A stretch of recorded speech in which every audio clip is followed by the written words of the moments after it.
y a une incompréhension assez profonde concernant la compréhension du mercato chez certains passionnés du football.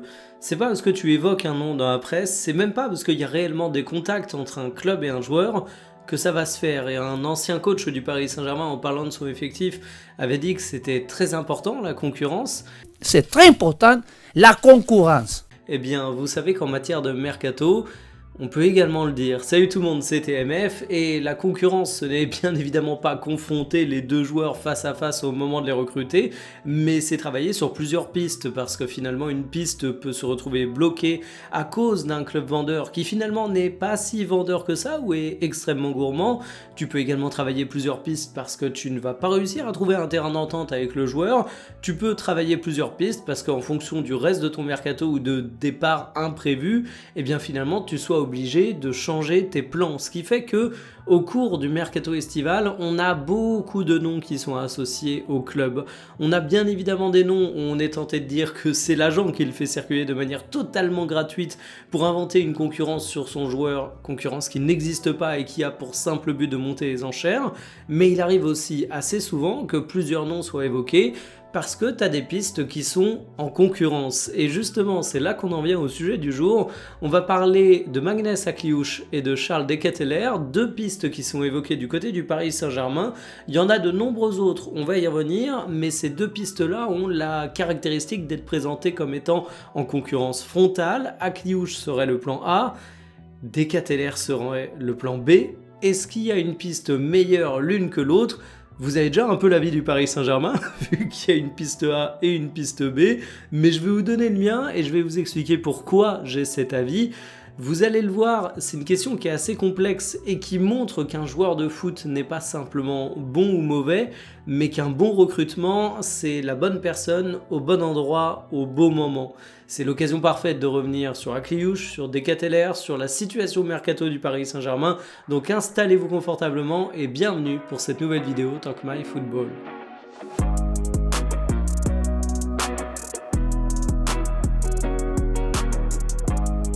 Quels sont les besoins du Paris Saint-Germain en termes de mercato ? Ils ont un 11 absolument formidable, une équipe type qui a roulé sur l'Europe à 2 reprises consécutives, mais il y a des départs. Il y a le départ confirmé de Kang In Lee, il y a le départ confirmé de Gonzalo Ramos, il y a le départ tout sauf confirmé, tout sauf acté, mais qui reste possible de Bradley Barcola. Et bien évidemment ça demande au Paris Saint-Germain de travailler un petit peu pour remplacer. Il y a deux pistes qui sont évoquées et dont on va parler, c'est De Ketelaere et Akliouche, mais il y en a d'autres qui sont sortis au cours de ces dernières semaines dans les gazettes mercato. Le premier nom, c'est celui de Ferran Torres, l'attaquant du FC Barcelone. J'en ai dédié la première news d'un journal TMF que je vous invite à aller voir si vous avez envie d'avoir mon avis sur le profil du joueur. Disons-le très clairement, de mon côté, je le considère comme étant une option pour remplacer Gonzalo Ramos, étant donné que Ferran Torres a été repositionné avant tout comme un joueur axial dernièrement au FC Barcelone. Je trouve qu'il est plutôt bon dans ce rôle. Je trouve que c'est une option intéressante. Il connaît Luis Enrique. Luis Enrique le connaît. Tactiquement, ça fait sens. Reste à voir si c'est toujours une piste qui est faisable parce que finalement avec son but en finale de Coupe du Monde, c'est devenu un symbole espagnol et en termes d'image c'est un peu plus délicat pour le FC Barcelone de le céder. Donc ça, ce serait le remplaçant de Gonzalo Ramos. Il y a également Diomande qui est évoqué. J'ai dédié une vidéo d'analyse complète aux joueurs qui, à mon sens, est absolument fabuleux. Là, j'ai quasiment l'impression qu'on se retrouve dans la configuration du wagon que t'as pas envie de manquer, un petit peu comme à l'époque où le Paris Saint-Germain avait recruté Kylian Mbappé. C'est un très jeune joueur, mais c'est un crack avec un potentiel absolument phénoménal. Le genre qui va être difficilement récupérable si tu le vois partir dans un gros club au cours de cet été. Diomande, c'est un profil qui est très différent des autres qui sont évoqués. C'est un joueur qui est rapide, c'est un joueur qui est dribbleur, c'est un joueur qui est explosif et vous allez le voir, ce ne sont pas les premières qualités de Diomande et de Akliouche. De Ketelaere et de Akliouche. Diomande, c'est un joueur qui, à mon sens, pourrait apparaître comme un remplaçant de Bradley Barcola, mais j'ai du mal à croire que les deux dossiers sont parfaitement liés et je pense qu'en fait on pourrait se retrouver avec une configuration mercato où Barcola reste et où Diomande vient. Et je pense qu'on pourrait même avoir un mercato où tu recrutes Diomande, tu recrutes Ferran Torres et tu recrutes Akliouche. La seule incompatibilité majeure à mon sens, c'est le fait de venir avec Akliouche et Decateller au cours du même mercato, et c'est pour ça que c'est intéressant de confronter les deux. Mais de manière générale, Akliouche, Decateller, Diomande, Ferran Torres, surtout les deux derniers profils, je dois bien vous avouer, je trouve que c'est des pistes intéressantes du côté du Paris Saint-Germain et c'est finalement que des joueurs que je vois d'un plutôt bon œil en termes de signature. N'oublions pas dans cette myriade de possibilités parisiennes que Luis Campos nous a habitués à une petite spécialité, c'est celle de sortir un joueur de son chapeau qui n'est pas du tout évoqué dans la presse. Donc ça se trouve, le départ de Gonzalo Ramos et de Kang In-lee vont être compensés par des noms qu'on n'a pas du tout dans la presse actuellement. En tout cas, une chose est sûre, on va pas s'ennuyer cet été du côté de Paris. C'est une fin de cycle pour certains joueurs, les deux qui partent, peut-être les trois si Barcola s'ajoute à ça, et forcément ça te pousse à avoir du renouvellement, mais c'est du renouvellement forcé. C'est pas exactement la même chose que quand tu vas choisir un joueur en te disant que c'est un titulaire qui va venir renforcer ton attaque, c'est un titulaire qui va venir renforcer ton milieu, c'est une opportunité. Ça c'est le cas pour Diomande, mais le reste des profils, c'est pas exactement la même chose. Alors Akliouche au Paris Saint-Germain, est-ce que ce serait une bonne idée? Le jeune, désormais plus si jeune d'ailleurs, monégasque sort d'une saison assez réussie, statistiquement parlant, avec 7 buts et 10 passes décisives dans un contexte monégasque qui n'était pas fou. Monaco se retrouve 7ème dans une Ligue 1 où la Champions League aurait pu être atteignable. L'équipe a manqué de leader et Akliouche m'a un petit peu déçu parce que j'ai trouvé que dans les moments où ça piochait dur du côté de Monaco, où c'était en galère, absolument aucun rapport avec la pioche qui lui aussi était en galère du côté de Monaco, mais c'est encore un autre sujet. Akliouche aurait pu incarner une certaine stature de leader et finalement il a coulé avec le reste du bateau. C'est dommage parce que Akliouche, il commence à avoir une expérience assez conséquente du côté de Monaco. C'est pas un joueur qu'on peut voir aujourd'hui comme un rookie, il est international français et c'est pas dû au hasard. Il aurait dû avoir les épaules pour aider davantage son équipe. Statistiquement, au-delà de ses buts et de ses passes décisives, tu te rends compte que c'est pas non plus sa meilleure saison. Il apparaît quasiment comme étant un joueur lambda de Ligue 1. Évidemment, le constat statistique sur cette saison de championnat français est assez dur avec le joueur qui, au-delà de ça, a vraiment des qualités que je trouve supérieures. Moi, j'aime beaucoup Akliouche parce que je considère que c'est un excellent footballeur dans le sens assez fantasmé du terme. Tu peux être un excellent défenseur central et être un excellent footballeur, même si tu as un profil de stopper. Mais je sais pas vous, moi quand je dis un excellent footballeur, j'ai quelques caractéristiques clés qui me viennent en tête et Akliouche les a. C'est une excellente technique, être un ami du ballon comme on dirait dans Olivier Tom.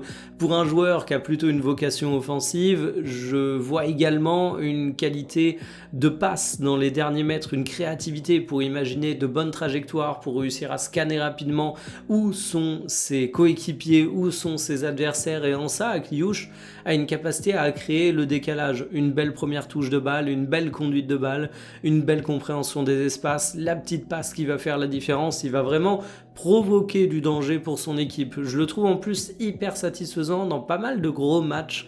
C'est un mec qui est capable de répondre au rendez-vous quand il y a de la pression, et ça, quand tu signes au Paris Saint-Germain, on sait que c'est important, et c'est aussi un profil qui peut se targuer de très bien connaître le championnat français, ce qui est un atout pour le PSG, en plus d'être français, d'être francophone, ce qui aide aussi à l'intégration du vestiaire. Pour autant, je suis pas un fanboy absolu d'Akliouche et pour moi il lui manque un truc crucial pour être un très grand joueur, c'est de l'explosivité et de la vitesse. Akliouche, ok, il est souvent dans les demi-espaces, ok, il est pas mal intégré dans le jeu, mais ça reste un joueur de côté. Et un joueur de côté en 2026 dans un football qui est devenu incroyablement athlétique, c'est le cas notamment au Paris Saint-Germain, mais partout, il a besoin d'avoir ses qualités, il a besoin d'être capable de créer du décalage, certes par la passe, mais également par le mouvement. Et là, je trouve que Akliouche a un potentiel athlétique bien trop faible pour pouvoir faire partie des tout meilleurs. C'est sa grande faiblesse. On pourrait parler d'un certain plafond de verre parce qu'il commence à avoir un âge qui fait qu'il n'est plus un prospect, mais un joueur dont on connaît un peu le niveau. Mais sous Luis Enrique, je me dis que ça peut faire des merveilles.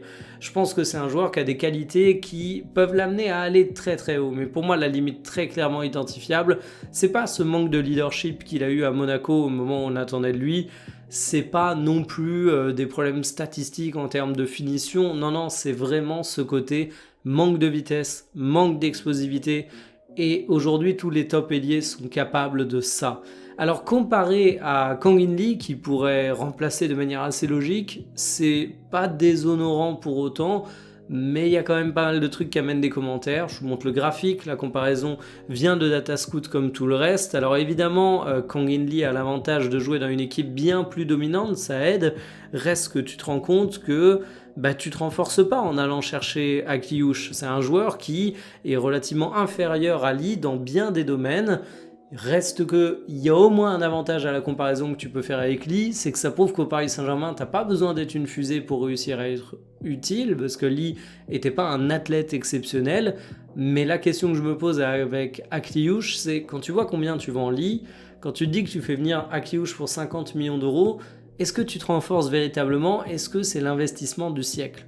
L'autre nom qui ressort en plus d'Akliouche pour remplacer Lee du côté du Paris Saint-Germain en tant que nom qui pourrait coller de façon relativement naturelle, c'est Charles De Ketelaere, le joueur belge qui évolue du côté de l'Atalanta. Il a eu un parcours assez particulier puisqu'il sort de 3 saisons réussies à l'Atalanta, mais c'était un joueur qui était extrêmement attendu à son départ de Bruges. Il a connu un échec au Milan, certes dans un contexte pas simple, mais il a fallu attendre un rebond dans un club mineur pour se dire oui, De Ketelaere est quand même un joueur d'un talent d'exception. Du côté de l'Atalanta, il évolue à droite d'un 3-4-2-1. Il penche drôlement sur le côté, mais il touche beaucoup de ballons, ce qui montre un vrai rôle dans l'animation. Il peut également jouer en faux numéro 9. Il a une certaine polyvalence. Statistiquement, c'est plus impressionnant qu'Akliouche, même si il est ici évalué en milieu offensif au niveau de ses statistiques et non en ailier. Il est comparé à la Serie A et non aux autres joueurs de Ligue 1. Il y a seulement un petit déficit de but, mais en Belgique, il est plus brillant dans ce domaine, et physiquement, il est bien plus rapide qu'Akliouche. Alors, son volume peut paraître faible, mais pour l'avoir vu dans le passé, il peut faire mieux. Je vous montre par exemple les datas physiques de sa première saison à l'Atalanta. Vous voyez qu'ici, il explose les compteurs. C'est simplement une question de quel rôle on va t'attribuer dans l'équipe. Est-ce qu'on va beaucoup te solliciter ou non physiquement? Si on se prête au petit jeu de la comparaison avec Lee Kang-in, on se rend compte que De Ketelaere n'a pas à rougir.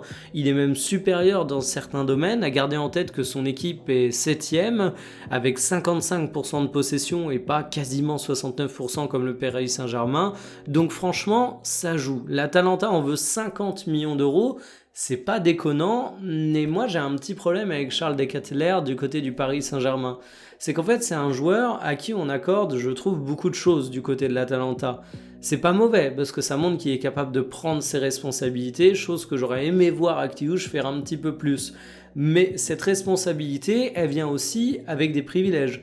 Celui de pouvoir être un joueur qui a pas mal de déchets, celui d'être un joueur qui peut se permettre de prendre des risques, celui d'être un joueur qui joue certes avec panache, mais que ses coéquipiers vont pardonner parce qu'il a un talent absolument énorme. Quel statut va avoir De Ketelaere s'il arrive du côté du Paris Saint-Germain ? Pas exactement le même statut qu'il a du côté de l'Atalanta, bien évidemment. De Ketelaere au Paris Saint-Germain, il serait 13e homme, 14e homme, je vous laisse calculer votre petite hiérarchie personnelle, mais on est tous d'accord pour dire qu'il n'interviendrait pas dans le 11 type.